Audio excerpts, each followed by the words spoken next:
السلام عليكم ورحمة الله تعالى وبركاته. تحية طيبة، مرحبا بكم في وصفة جديدة من وصفات موني. نتمنى هذا الفيديو ان شاء الله يلقاكم في اتم الصحة والعافية يا ربي، ونصر المستضعفين في مشارق الارض ومغاربها، ويرحم موتانا وموتى المسلمين وعلى كل شيء قدير.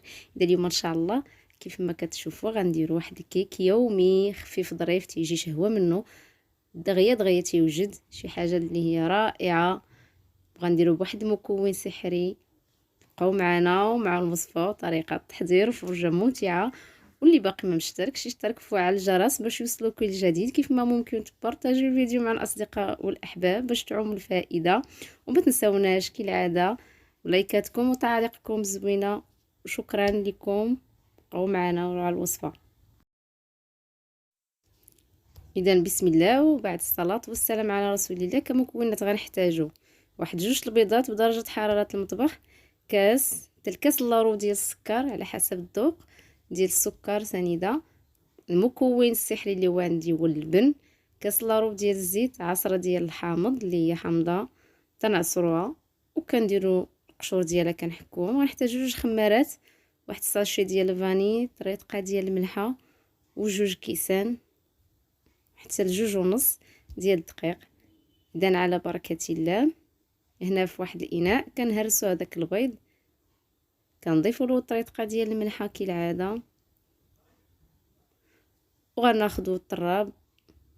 اما اللي بغى يستعمل الطراب اليدوي يستعملو، اللي بغى يستعمل الطراب الكهربائي كذلك متوفر له يمكن، او لا يمكننا نديروها في لاشوار ولا طحانه بحال بحال. اذا غنمزج هاد البيض مزيان مزيان حتى يقرب يبدا يبيض يبيض اللون ديالو، وكنبقى نضيف السكر بالتدريج. اذا قلنا هنايا عندي واحد الكاس ديال السكر اللي هي 120 غرام، اللي بغى يخليها واحد 100 غرام يعني واحد الكاس الا ربع تقريبا، نقص شويه من الحلاوه ولا الاختيار. اذا غنطرب هنا مزيان مزيان، وكنضيف انا في هذاك السكر حتى الاخير التالي، وغنضيف كذلك لافاني، وغنضيف عصره ديال الحامضه.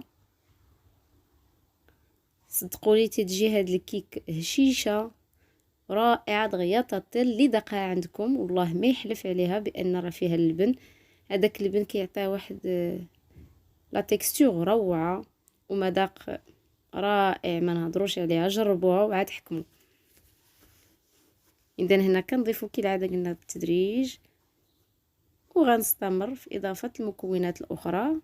اللي اول حاجه غنضيفها اللي هي قلنا الحامض، ديك هذاك الشيء اللي عطانا ديال الحامضه كانت كبيره، عز عليكم الحامض كان بها. ما تعجبكمش الحامض يمكن لكم تكتفي فقط بواحد العصره الحامض، ما بغيتوش يمكن لكم تستغناو عليه، ولكن صدقوني هو راه هو تيساعد لينا على هذاك الخليط باش يطلع مزيان. غنضيف هنايا كذلك القشره ديال الحامضه، ونضيف هذاك كاس لاروب الزيت وداك الكاس اللبن حتى الكاس ونص، لكم الاختيار يمكننا نضيفو حتى الكاس ونص ديال اللبن.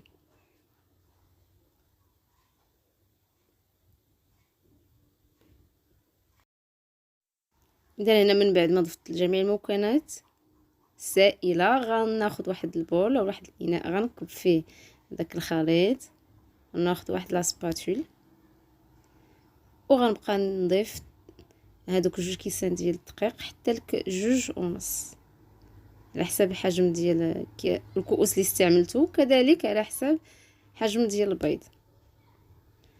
في هذا الاثناء انايا غنشعل الفران على 170 حتى 180 درجه، وغندهن المول ديالي كالعاده بالزبده والدقيق، ونضيف هذوك الخمارات اللي هي واحد 16 غرام.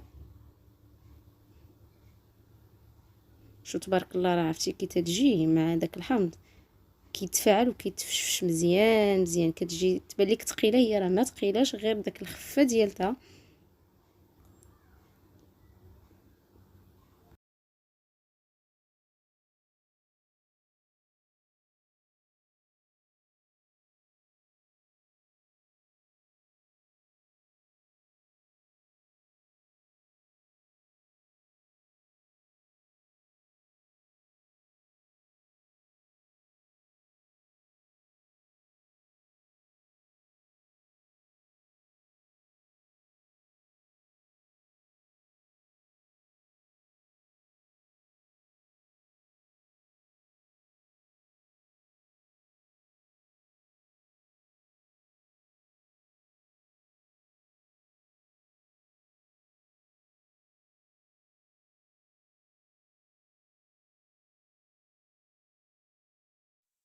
ندير الكيك ديالي من بعد ما خرجتها من الفران هي هادي، خليتها الوقت كافي حتى طابت بالمهل، كتجي هي هادي رائعه. لكم الاختيار، اما تخليوها هكذا كيف ما انا غنخليها، واللي بغى يدهن ليها وجهها بالكونفيتور ويدير لها الكوك، لكم الاختيار.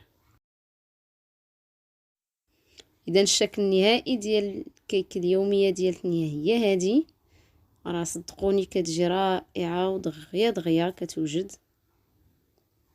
ما حدا ربع ساعه او لا. يعني الا زيرتي في الكوتي وما عندكش يمكننا دغيا نوجدوها، اولا جاو كضيف على غفله، صدقوني تتجي روعه.